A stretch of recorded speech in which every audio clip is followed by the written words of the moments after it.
Assalamualaikum warahmatullahi wabarakatuh. Salam cinta sehidup sesurga. Wahai sobat, ketemu lagi kita ya. Semoga tidak bosan, karena setiap hari kita selalu memberikan penyegaran terhadap diri kita, terutama kita sebagai seorang wanita atau sebagai seorang istri gitu ya. Karena sesungguhnya rumah tangga itu adalah rumah yang di dalamnya ada sepasang suami istri, membutuhkan penyegaran, membutuhkan ilmu setiap waktu, setiap saat, sehingga rumah tangga ini menjadi rumah tangga yang tentunya lebih baik. Mudah-mudahan rumah tangga kita semuanya menjadi rumah tangga yang setiap saat, setiap waktu selalu menjadi lebih baik dan bisa bermanfaat buat orang-orang yang ada di sekitar kita. Wahai sobat, kita tahu bahwa salah satu hal yang kita perhatikan dalam sepasang suami istri, terutama ketika kita sebagai seorang wanita gitu ya, kita tidak pernah memungkiri bahwa suatu hari nanti pada saat tertentu suami kita itu bepergian. Bahkan mungkin ada yang LDR. LDR itu ya jarak jauh, mungkin ketemunya hanya 1 minggu sekali atau 1 bulan sekali. Bahkan bisa ada yang bisa ketemu itu 1 tahun sekali gitu ya. Terus bagaimana ketika seorang suami itu tidak ada di rumah gitu ya? Ketika kita sebagai seorang wanita, apa sih yang kita lakukan agar kita tetap menjadi seorang wanita yang sholihah tentunya gitu ya?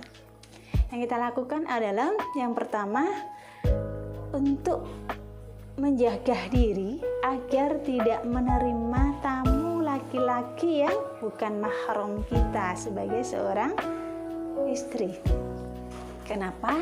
Karena sesungguhnya gitu ya, ketika sebagai seorang wanita yang sendirian tanpa suami di rumah karena suami bepergian jauh, kita menerima tamu laki-laki, apa yang terjadi?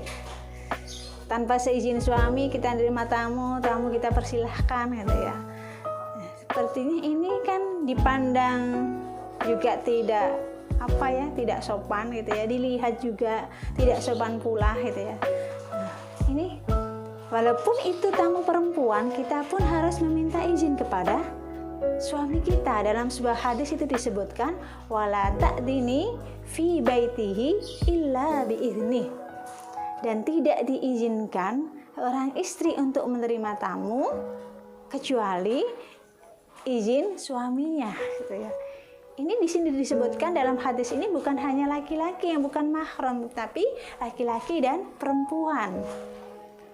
Bisa jadi perempuan yang datang atau yang bertamu gitu, kekhawatiran seorang suami itu, perempuan itu memberikan pengaruh yang tidak baik terhadap istrinya, memberikan pengaruh yang tidak baik terhadap anak-anaknya gitu.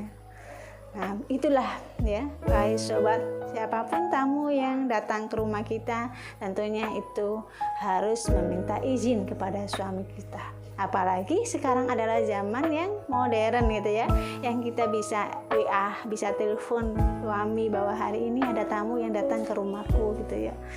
Nah, itu yang pertama. Yang kedua, menjaga kehormatan diri sebagai seorang istri gitu ya. Karena sesungguhnya kehormatan seorang wanita sebagai seorang istri itu juga kehormatan suami juga gitu. Karena wahai sobat ya, kita ini wanita yang tentunya ya, dimanapun kita berada gitu ya, selalu menjadi sorotan gitu ya, sorotan untuk anak-anak kita, tetangga kita, terutama yang wanita yang sendiri, yang tidak ada pendamping atau suami di rumah gitu ya. Nah, kita menjaga diri, tidak bepergian jauh gitu ya, tidak berkumpul dengan para laki-laki yang tentunya bukan mahram gitu ya, karena ini juga untuk menghindari fitnah gitu ya. Terus yang ketiga yang bisa kita lakukan gitu ya, tidak tabarruj, dandan yang berlebihan gitu ya, penampilan yang berlebihan gitu ya. Kita penampilan yang berlebihan ya, dan kelihatan nampak tubuh kita dengan pakaiannya minim terus kita keluar, dandan yang minor terus kita keluar, itu tentunya akan menimbulkan hal-hal yang tidak baik pula gitu ya. Subhanallah, mudah-mudahan kita sebagai seorang istri selalu menjaga diri kita dimanapun kita berada, karena sesungguhnya kehormatan kita itu adalah kehormatan suami kita juga. Karena sesungguhnya kita sebagai seorang wanita juga ingin menjadi ibu yang terbaik untuk anak-anak kita tentunya. Saya akhiri, semoga bermanfaat. Assalamualaikum warahmatullahi wabarakatuh.